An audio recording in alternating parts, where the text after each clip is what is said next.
Hello everyone, আসসালামু আলাইকুম। কি অবস্থা সবাই কেমন আছেন? ভিডিও ফুটেজটা দেখেই বুঝতে পারতেছেন আজকে কোথাও যাচ্ছি।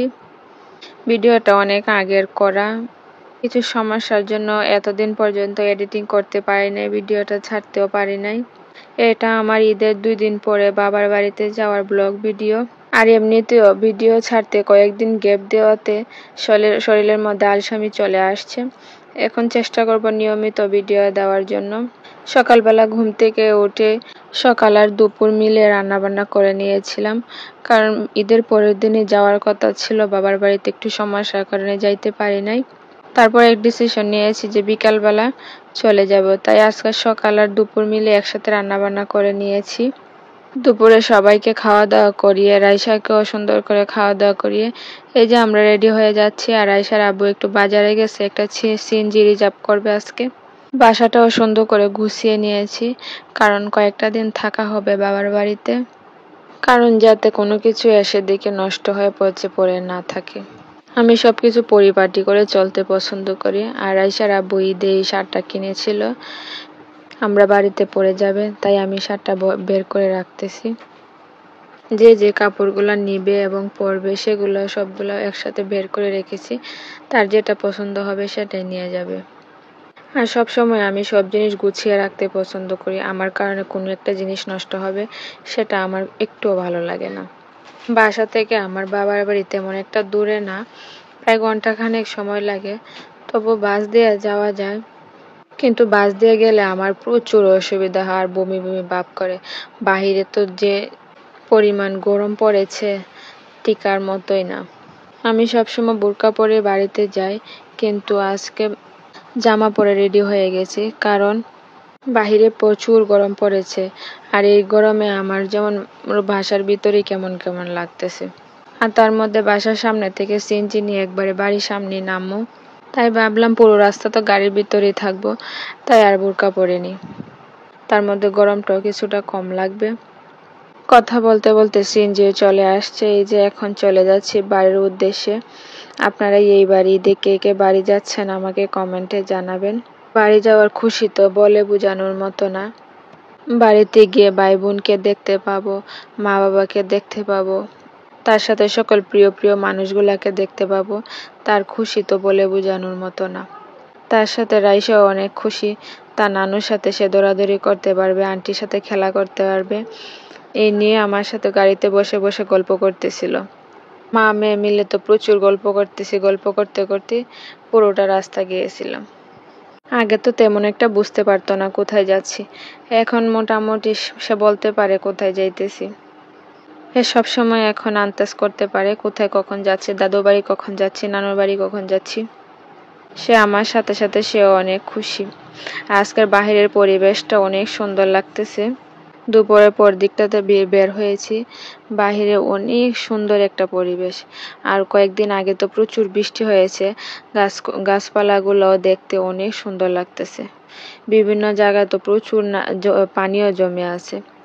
আর আমার বাসা যেখানে থাকি ওইখানটার পাশে কিন্তু প্রচুর ইটের খোলা। বিয়ের আগেও জানতাম না ইট কিভাবে তৈরি করে বা ইট কোথায় বানায়। এখন বাসার পাশে দেখি প্রচুর ইটের খোলা। রাস্তা দিয়ে যেতে পুরো অর্ধেকটা রাস্তায় প্রচুর ইটের খোলা দেখতে পাই। আর অনেকদিন বৃষ্টি হওয়াতে দেখছেন প্রতিটা ক্ষেত প্রায় ডুবো ডুবো হয়ে আছে পানিতে। আর হাতের এই চুড়িগুলো নতুন নিয়েছি, কেমন হয়েছে কমেন্টে জানাবেন। আমার কিন্তু অনেক পছন্দ হয়েছে।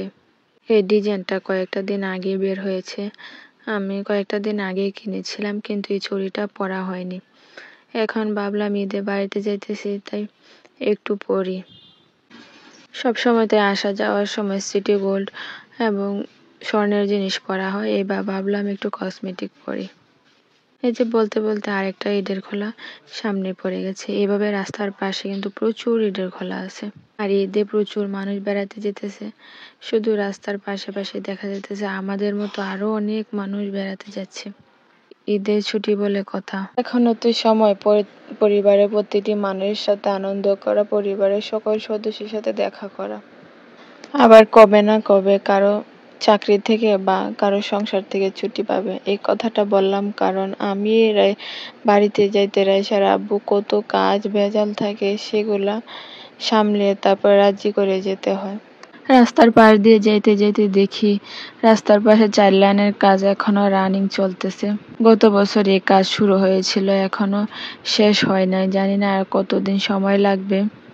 তার সাথে দেখতে পেলাম এই যে শাস্তাগঞ্জে খোয়াই নদীর ব্রিজ। এই ব্রিজটা দেখতে অনেক সুন্দর। আমার এই ব্রিজটার উপর দিয়ে যেতে খুবই ভালো লাগে। এখানটায় কার কার বাড়ি আছে আমাকে কমেন্টে জানিও। আমি সবসময় তোমাদের সবারই কমেন্ট পড়ি এবং উত্তর দেওয়ার চেষ্টা করি। এই যে কথা বলতে বলতে চলে আসলাম শায়েস্তাগঞ্জের নতুন ব্রিজে। আর অর্ধেকটা রাস্তা মাত্র আছে। পুটিজেরির থেকে প্রায় অর্ধেকটাই রাস্তা এসে গেছে, আর অর্ধেকটা রাস্তা রয়ে গেছে। আর এই যে রাইসা আজকে দিনের বেলা ঘুমাইতে পারে না, গাড়িতে উঠে সে ঘুমিয়ে গেছে। সে কি নিশ্চিন্তা ভাবে মায়ের কোলে ঘুমাইতেছে দেখুন। আমি দুপুরের দিকে একটু বলেছিলাম যে ঘুমিয়ে পড়তে, তখন ঘুমায়নি। আর এখন গাড়িতে উঠতে না উঠতে ঘুমিয়ে পড়েছে। আর এইদিকে পুরো বিকেল হয়ে গেছে। বিকেলের সময়টা দেখুন কত সুন্দর লাগতেছে দেখতে, তার সাথে সূর্যটাও অনেক ভালো লাগতেছে দেখতে। এই দিকটা চলে আসলাম অলিপুর। অলিপুর আসতে যে রাস্তার পাশে কত সুন্দর পাহাড় দেখা যায়। এখানে রাস্তার পাশ গেছে অনেকটা পাহাড় গেছে, আর সবুজে সবুজে ঘেরা সুন্দর একটা পরিবেশ। অলিপুরের চারদিকটায় পাহাড়ে ঘেরা। এই যে দেখতে পাইতেছেন এগুলা পুরো জঙ্গল। এমনিতে তো দেখতে অনেকটাই সুন্দর লাগে, কিন্তু রাতের বেলা একা চলাফেরা করতে অনেকটা সমস্যা হয়। আর এখন তো দেশের পরিস্থিতি খুবই খারাপ।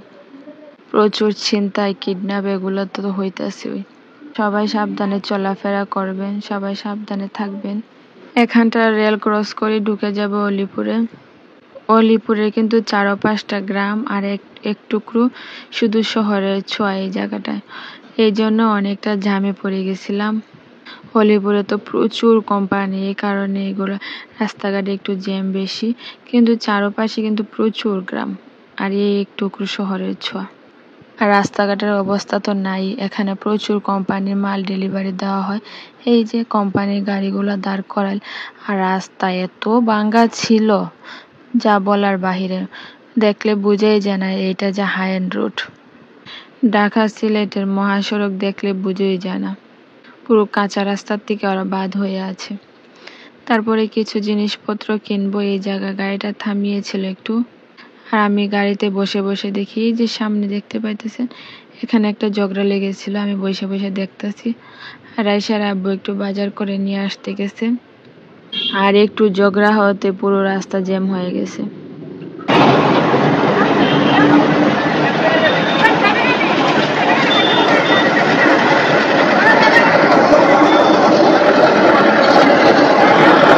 দুই টমটম ড্রাইভারের ঝগড়া লাগছে। দুইজনই এই দেশি, তার জন্য সে ঝগড়াটা অনেকটাই বড় করে ফেলেছিল।